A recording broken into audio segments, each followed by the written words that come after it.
मुलुक महाराष्ट्राला आता सुरुवात करूया। नीट पेपर फुटी प्रकरणात मोठी अपडेट आता समोर येते। गॉड म्हणून नंबर सेव्ह असलेल्या विद्यार्थ्याला अटक करण्यात आलेली आहे। मनीषा हवालदारच्या पतीच्या मोबाईलमध्ये हा नंबर गॉड म्हणून सेव्ह होता। विद्यार्थ्याने मनीषा हवालदारकडून पेपर घेतला होता अशी माहिती आता समोर येते। या क्षणाची मोठी बातमी आपण पाहतोय। नीट पेपर फुटीतील गॉडला आता अटक करण्यात आलेली आहे। गॉड म्हणून नंबर सेव्ह असलेल्या विद्यार्थ्याला अटक करण्यात आलेली आहे।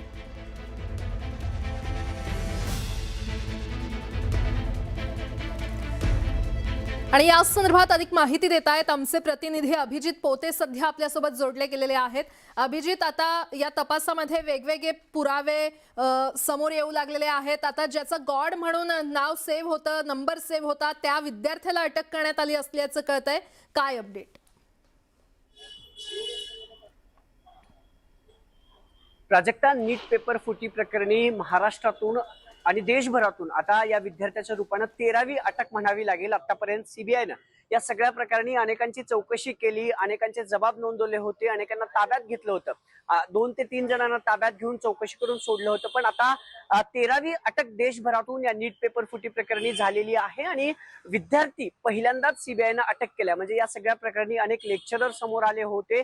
केमिस्ट्री, फिजिक्स, बायोलॉजीच्या लेक्चरला अटक केलं होतं, ज्यांनी पेपर फोडले। आरसीसी मोठेगावकरांना अटक झाली होती। पण या सगळ्या एक विद्यार्थी पहिल्यांदाच या नीट पेपर फुटी प्रकरणी अटक करण्यात आलेला आहे। आपल्याला माहिती आहे की 22 मे रोजी पुण्यातल्या सदाशिव पेठेतून मनीषा हवालदार, ज्या भौतिकशास्त्राच्या प्राध्यापिका आहेत, त्यांना सीबीआयनं 7 तासाच्या चौकशीनंतर अटक केली होती। या मनीषा हवालदारांनी भौतिकशास्त्राचे जे प्रश्न आहेत नीटचे ते अनेक विद्यार्थ्यांना पुरवले अशी माहिती होती आणि त्यातलाच हा विद्यार्थी आहे ज्याला सीबीआयनं रात्री अटक केलेली आहे। जवळपास 2दा या विद्यार्थ्याची चौकशी सीबीआयनं केली होती आणि चौकशीतून या विद्यार्थ्यानं कबूल केले की मनीषा हवालदार यांनी भौतिकशास्त्राचे अनेक प्रश्न मला तोंडी सांगितले होते, ते प्रश्न मी लिहून घेतले।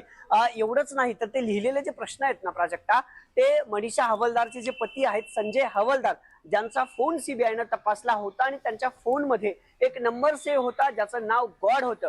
तो गॉड हा विद्यार्थी असल्याची देखील माहिती आलेली आहे समोर। कारण जे प्रश्न या विद्यार्थ्यानं भौतिकशास्त्राचे लिहून घेतले होते त्यातलेच अनेक प्रश्न या नीटचा जो पेपर झाला 2026चा, त्या पेपरमध्ये ते सगळे अनेक प्रश्न जशाच तसे होते आणि तेच प्रश्न तोंडी लिहून घेऊन नंतर त्याने जे राईट अप केलेलं होतं ते या संजय हवालदार म्हणजे मनीषा हवालदारचे जे पती आहेत त्यांच्या फोनवरती पाठवण्यात आले होते।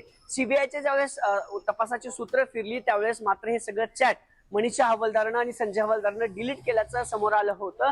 पण आता या सगळ्या प्रकरणी एका विद्यार्थ्याला सीबीआयनं अटक केली आहे। आपल्याला माहिती आहे की गेल्या अनेक दिवसांपासून नीट पेपर फुटी प्रकरणाशी संबंधित जे अटकेत आहेत त्यांच्या चौकशीतून ज्यांची नावं समोर येतात त्या सगळ्यांची चौकशी सीबीआय करत आहे। नांदेड, लातूर, नाशिक, नागपूर, पुणे अशा अनेक ठिकाणी विद्यार्थ्यांची आणि त्यांच्या पालकांची चौकशी सीबीआयकडनं झाली होती आणि त्यातलाच हा पहिला विद्यार्थी अटक म्हणावा लागेल। मनीषा हवालदार यांच्या चौकशीतून ही माहिती समोर आली होती। काल रात्री त्याला उशिरा पुणे जिल्हा सत्र न्यायालयात खरं तर हजर करण्यात आलं होतं। ट्रान्झिट रिमांड त्या विद्यार्थीची झाली। आज दुपारी त्याला सीबीआयच्या कोर्टात हजर करणार आहे। काय युक्तिवाद सीबीआय करतं?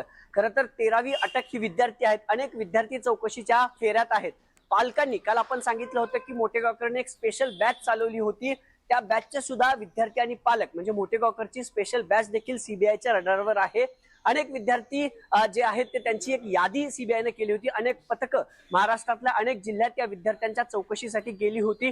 त्यातले काही विद्यार्थी या नीट पेपर फुटी प्रकरणी सीबीआय कडून अटक करण्यात येतात का, पालकांना अटक होते का, हे सगळं पाहावं लागणार आहे। पण सध्या तरी या सगळ्या प्रकरणी पहिल्या विद्यार्थ्याला म्हणजे अटक करण्यात आलेली आहे ज्याने भौतिकशास्त्राचे प्रश्न मनीषा हवालदारकडून घेतले होते। प्राजक्ता, या सगळ्या तपासाचा फेरा आता सीबीआयनं अधिक जो आहे तो तीव्र केलेला आहे। कारण मोठी नावं समोर येतात। पुण्यातल्या एका कॉलेजचे देखील 5 प्राध्यापक जे रिटायर्ड आहेत, जे माजी प्राध्यापक आहेत, त्यांची देखील नावं समोर येतील असं बोललं जाते। त्यांची देखील चौकशी सीबीआयच्या पथकाकडून करण्यात आली। कारण मनीषा हवालदारच्या अटकेनंतर ही सगळी सूत्र हल्लेली पाहायला मिळतात। अनेक नावं समोर येतात। केमिस्ट्री, फिजिक्स, बायोलॉजी असे अनेक जे प्राध्यापक आहेत या एनटीए वरती अनेक प्राध्यापक आहेत। एनटीए वरच्या एका शिक्षिकेनं म्हणजेच भौतिकशास्त्राची जी शिक्षक आहे एका पुण्यातल्या कॉलेजमधली तिनं देखील आता अजून आणखी तपासामध्ये काय काय समोर येतं अभिजित हे पाहणं महत्त्वाचं ठरणार आहे। तुमच्याकडून अपडेट घेत राहू। पाहू पुढची बातमी। नीट पेपर लीक प्रकरणात आता मोठी अपडेट समोर आलेली आहे। पेपर फुटीच्या प्रकरणात सीबीआयनं अटक केलेल्या आरसीसी कोचिंग क्लासचा संचालक शिवराज मोटेगावकरच्या मुलाला सीबीआय साक्षीदार करण्याची शक्यता आहे। सूत्रांकडून ही माहिती मिळालेली आहे आणि त्यामुळे मोटेगावकरच्या मुलाला सीबीआयनं साक्षीदार केल्यास त्यानंतर मोठी माहिती सीबीआयच्या हाती लागणार असल्याचं कळतंय। दरम्यान मोटेगावकरचा मुलगा हा अल्पवयीन असून त्याची पुण्यामध्ये चौकशी झाली आहे। चौकशीत वडिलांनी नीटचा फिजिक्स, केमिस्ट्री आणि बायोलॉजीचा पेपर परीक्षेच्या सुमारे 10 दिवस आधी मिळवून दिल्याची कबुली माहिती मिळते। तर दुसरीकडे तपास यंत्रणांकडून याआधी लातूरमधील डॉक्टर शिरुरेला देखील साक्षीदार करण्यात आलंय। त्यांना आपल्या मुलासाठी लीक झालेला पेपर विकत घेतल्याचा संशय। त्यानुसार आता कबुलीनाम्याची पुराव्याद्वारे पडताळणी सुरू आहे।